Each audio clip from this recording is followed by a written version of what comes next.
بسم اللہ الرحمن الرحیم۔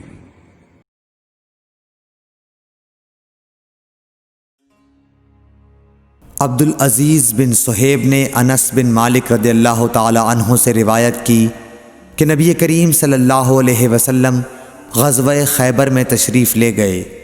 ہم نے وہاں فجر کی نماز اندھیرے ہی میں پڑھی، پھر نبی صلی اللہ علیہ وسلم سوار ہوئے اور ابو طلحہ بھی سوار ہوئے۔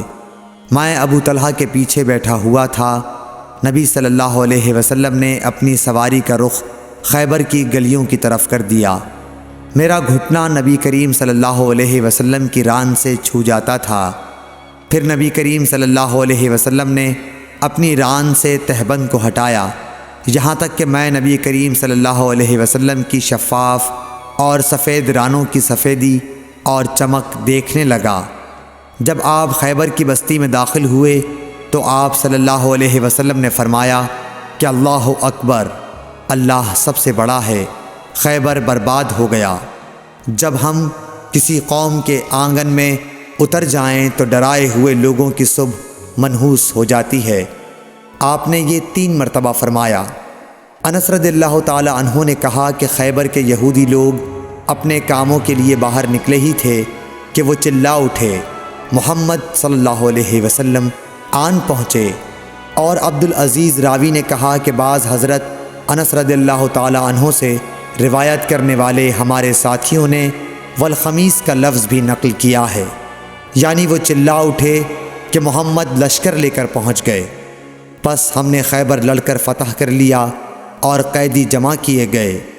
پھر وحیہ رضی اللہ تعالی عنہ آئے اور عرض کی کہ یا رسول اللہ صلی اللہ علیہ وسلم، قیدیوں میں سے کوئی باندی مجھے عنایت کیجیے۔ آپ صلی اللہ علیہ وسلم نے فرمایا کہ جاؤ کوئی باندی لے لو۔ انہوں نے صفیہ بنت حی کو لے لیا۔ پھر ایک شخص نبی کریم صلی اللہ علیہ وسلم کی خدمت میں حاضر ہوا اور عرض کی کہ یا رسول اللہ، صفیہ جو قریظہ اور نزیر کے سردار کی بیٹی ہیں، انہیں آپ نے ضحیہ کو دے دیا، وہ تو صرف آپ ہی کے لیے مناسب تھیں۔ اس پر آپ نے فرمایا کہ وحیہ کو صفیہ کے ساتھ بلاؤ۔ وہ لائے گئے۔ جب نبی کریم صلی اللہ علیہ وسلم نے انہیں دیکھا تو فرمایا کہ قیدیوں میں سے کوئی اور باندی لے لو۔ راوی نے کہا کہ پھر نبی کریم صلی اللہ علیہ وسلم نے صفیہ کو آزاد کر دیا اور انہیں اپنے نکاح میں لے لیا۔ ثابت بنانی نے حضرت انس رضی اللہ تعالی عنہ سے پوچھا کہ ابو حمزہ، ان کا مہر حضور صلی اللہ علیہ وسلم نے کیا رکھا تھا؟ حضرت انس رضی اللہ عنہ نے فرمایا کہ خود انہی کی آزادی ان کا مہر تھا اور اسی پر آپ نے نکاح کیا۔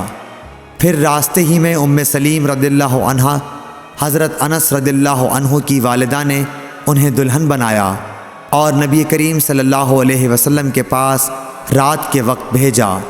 اب نبی کریم صلی اللہ علیہ وسلم دلہا تھے، اس لیے آپ نے فرمایا کہ جس کے پاس بھی کچھ کھانے کی چیز ہو تو یہاں لائے۔ آپ نے ایک چمڑے کا دسترخوان بچھایا، بعض صحابہ کھجور لائے، بعض گھی۔ عبدالعزیز نے کہا کہ میرا خیال ہے حضرت انس رضی اللہ عنہ نے ستو کا بھی ذکر کیا۔ پھر لوگوں نے ان کا حلوہ بنا لیا۔ یہ رسول اللہ صلی اللہ علیہ وسلم کا ولیمہ تھا۔ صحیح بخاری حدیث نمبر 371۔